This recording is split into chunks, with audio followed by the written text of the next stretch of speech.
পানির উপরে ভাসমান সবজি চাষ। কেশবপুরের মিলন কুমার রায়ের নিজস্ব কোনো ফসলি জমি না থাকায় স্বামী স্ত্রী দুইজন মিলে নদীর উপরে কচুরিপানা একত্রিত করে তৈরি করেছেন বেশ কিছু ভাসমান বেড। কচুরিপানা দিয়ে তৈরি করা এই বেডের উপরেই চাষ করছেন লতি কচু সহ বিভিন্ন ধরনের শাকসবজি। কোন রকম সার কীটনাশক ছাড়াই প্রত্যেকটা বেডে 2 থেকে 3 বছর ফসল ফলাচ্ছেন এই মিলন কুমার রায়।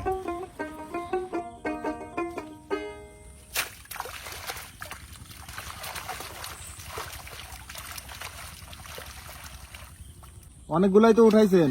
আচ্ছা, ওই যে জমিতে চাষ করা যে লতিগুলা মানে বাজার থেকে কিনে খাই, সেইগুলা থেকে কি আপনার এই যে নদীর উপরে যে ভাসমান বেডের কচুর লতি, এইগুলা কি স্বাদ বেশি না কম হবে বলেন তো? বেশি স্বাদ। এগুলা বেশি স্বাদ?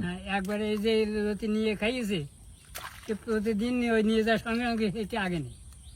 এইগুলা আপনারা কোন বাজারে বিক্রি করেন? এই কালীতলা ওই বাজারে। এইগুলা স্বাদ হওয়ার কারণ কি? এই তো কোনো সার দেওয়া না তো। কোনো সার মানে আলাদা কোনো সার দেন না, তাই তো? সার দেওয়া না, জৈব সার হয়ে বুঝিয়ে দিয়েছে প্রত্যেক বেডে।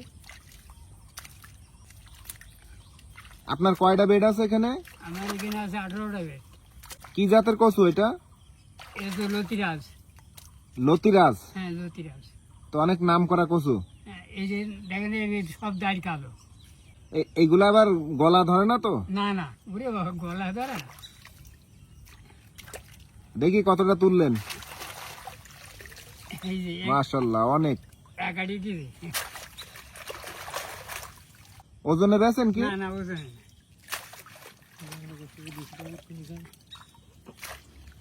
বেড আছে কয়টা? আমার 20টা আছে। 20টা বেডেই কি এই কচু সব? হ্যাঁ, দুটো আছে ওই গামা করলে, আর সব কচু। আর সবগুলাই কচু লাগাইছেন? সবগুলোই কচু লাগাইছি। এই কচুর পরে আবার কি লাগাবেন? এই কচু পর আর এই বেডে আর কিছু লাগাই যাবে না। এটা শেষ মেয়াদ? এটা শেষ মেয়াদ। তাহলে 20টা বেড থেকে প্রতিদিন কয় টাকার মতো লতি তুলতেছেন? তা ধরেন 50,000 টাকার বেশি ওটা এক দিনই। এগুলো দুন্দল। এই দুন্দুল কি এই জায়গায় চাষ করেছেন? হ্যাঁ, দুন্দলে চাষ করাই। তারপরে কচুর লতির সাথে এখন এই দুন্দুলও তুলে আনলেন, আজকের তরকারি হয়ে গেল নাকি? হ্যাঁ, আজকে তরকারি গেল। ছোটা দেওয়ারটা পানির উপরে এইভাবে কিভাবে ভাসায় রাখেন? এই ডুবে যায় না? না, এই যত শুকোবে তত বাসবে। এই উপরে যত শুকোবে তত ভেসে থাকবে, মানে ডুবার সম্ভাবনা নেই? ডুববে না, জীবনে ডুববে না। বৃষ্টি হইলে? আরো বাসবে। বৃষ্টি হইলেও ডুববে না? না না,